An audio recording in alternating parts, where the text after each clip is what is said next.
Hi ಮುದ್ದು ಮಕ್ಕಳೇ, ಕಲಿನಲ್ಲಿ ಚಾನಲ್ಗೆ ಸ್ವಾಗತ. ಇವತ್ತು ನಾವು ತಾತನ ಉಪಕಾರ ಕಥೆಯನ್ನು ನೋಡೋಣ ಬನ್ನಿ. ಒಂದು ಪುಟ್ಟ ಹಳ್ಳಿ.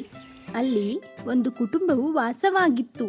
ಅದರಲ್ಲಿ ಗಂಡ, ಹೆಂಡತಿ, ಅವರ ತಂದೆ ಮತ್ತು ಇಬ್ಬರು ಮುದ್ದಾದ ಮಕ್ಕಳಿದ್ದರು. ಜೀವನೋಪಾಯಕ್ಕಾಗಿ ಚಿಕ್ಕ ಪುಟ್ಟ ಕೆಲಸಗಳನ್ನು ಮಾಡುತ್ತಿದ್ದರು. ಒಂದು ವರ್ಷ ಭೀಕರ ಬರಗಾಲ ಉಂಟಾಯಿತು. ಆದ್ದರಿಂದ ಇವರು ತಮ್ಮ ಕೆಲಸವನ್ನು ಕಳೆದುಕೊಂಡರು ಮತ್ತು ಒಂದು ಹೊತ್ತಿನ ಊಟಕ್ಕೂ ಪರದಾಡುವಂತಾಯಿತು. ಆಗ ಅವರ ತಂದೆ ಹೀಗೆ ಹೇಳುತ್ತಾರೆ, ಸೋಮು, ಬಾಪ ಇಲ್ಲಿ. ಈ ವರ್ಷ ತುಂಬಾ ಬರಗಾಲ ಬಿದ್ದಿದೆ ಕಣೋ. ಮಕ್ಕಳು ನೋಡಿದರೆ ತುಂಬಾ ಸಂಕಟ ಆಗುತ್ತೆ. ಅದಕ್ಕೆ ಒಂದು ಕೆಲಸ ಮಾಡಿ, ನೀನು ಮತ್ತು ಲಕ್ಷ್ಮಿ ಪಟ್ಟಣಕ್ಕೆ ಹೋಗಿ ಕೆಲಸವನ್ನು ಹುಡುಕಿ.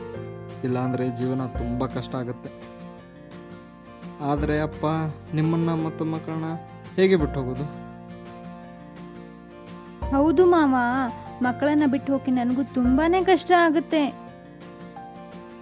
ನೋಡು, ನಮ್ಮ ಬಗ್ಗೆ ಚಿಂತೆ ನಿನಗೆ ಬೇಡ. ಯಾಕೆಂದರೆ ಇದು ನಮ್ಮೂರು. ಇಲ್ಲಿ ಯಾವುದೇ ತೊಂದರೆ ನಮಗಾಗಲ್ಲ. ಮತ್ತು ಮಕ್ಕಳ ಬಗ್ಗೆ ಹಾಗೂ ಅವರ ವಿದ್ಯಾಭ್ಯಾಸವನ್ನು ನಾನು ನೋಡ್ಕೊಳ್ತೀನಿ. ಅದರ ಚಿಂತೆ ನಿಮಗೆ ಬೇಡ. ಆಗ ಅಪ್ಪನ ಮಾತು ಕೇಳಿ ಸೋಮ ಮತ್ತೆ ಲಕ್ಷ್ಮಿ ಪಟ್ಟಣಕ್ಕೆ ಹೊರಟರು. ಹಾಗೂ ಹೀಗೂ ಇವರಿಗೆ ಒಂದು ಕೆಲಸವೂ ಸಿಕ್ಕಿತು. ಇನ್ನು ವಾಸವಿರಲು ಒಂದು ಮನೆಯನ್ನು ಹುಡುಕಲಾರಂಭಿಸಿದರು. ಆದರೆ ಯಾವುದೇ ಮನೆ ಸುಲಭವಾಗಿ ಸಿಗುತ್ತಿರಲಿಲ್ಲ. ಆಗ ಒಬ್ಬ ವಯಸ್ಸಾದ ತಾತನ ಮನೆ ನೋಡಿ ಬಾಡಿಗೆಗೆ ಕೊಡುತ್ತೀರಾ ಎಂದು ಕೇಳಿದರು. ಆಗ ತಾತ ಹೀಗೆ ಹೇಳುತ್ತಾರೆ, ನೋಡಪ್ಪ, ಈ ಮನೆ ತುಂಬ ಹಳೇದು.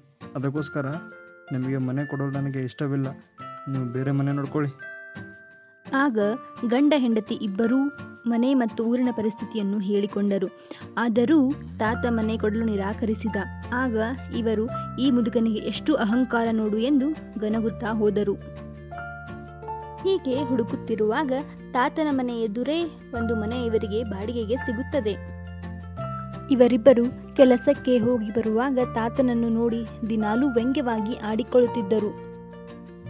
ಒಂದು ದಿನ ಧಾರಾಕಾರವಾಗಿ ಮಳೆ ಸುರಿಯಲು ಪ್ರಾರಂಭಿಸಿತು. ಮಳೆ, ಗಾಳಿ, ಗುಡುಗು ಸಿಡಿಲಿಗೆ ತಾತನ ಮನೆ ಕುಸಿದು ಬಿದ್ದಿತು.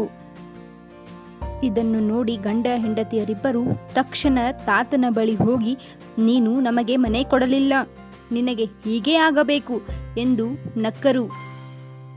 ಇವರನ್ನು ನೋಡಿ ನಗುತ್ತ ತಾತ, ಮಕ್ಕಳ, ನಾನು ಬಿದ್ದು ಹೋಗೋ ಜೀವ.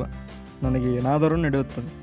ಆದರೆ ನೀವು ಪಟ್ಟಣಕ್ಕೆ ನೂರಾರು ಕನಸುಗಳನ್ನು ಹೊತ್ತು ಬದುಕನ್ನು ಕಟ್ಟಿಕೊಳ್ಳಲು ಬಂದಿದ್ದೀರಿ. ಈ ಹಳೆ ಮನೆಯಿಂದ ನಿಮಗೆ ಯಾವುದೇ ತೊಂದರೆ ಆಗಬಾರದೆಂದೇ ನಾನು ಮನೆ ಕೊಡಲು ನಿರಾಕರಿಸಿದ್ದೆ. ಇದನ್ನು ಕೇಳಿದ ನಂತರ ದಂಪತಿಗಳಿಬ್ಬರು, ನಾವು ಏನನ್ನೂ ಅರಿಯದೆ ಸುಮ್ಮನೆ ತಾತನಿಗೆ ಶಾಪ ಹಾಕಿದಿವಿ ಎಂದು ಮರಗುತ್ತಾರೆ. ಮಕ್ಕಳ, ಈ ಕಥೆಯಿಂದ ನಾವೇನು ಕಲಿಬೇಕಂದ್ರೆ, ನಾವು ಯಾರಿಗೂ ಕೆಡನ್ನು ಬಯಸಬಾರದು. ಇದೇ ಈ ಕಥೆಯ ಉದ್ದೇಶ.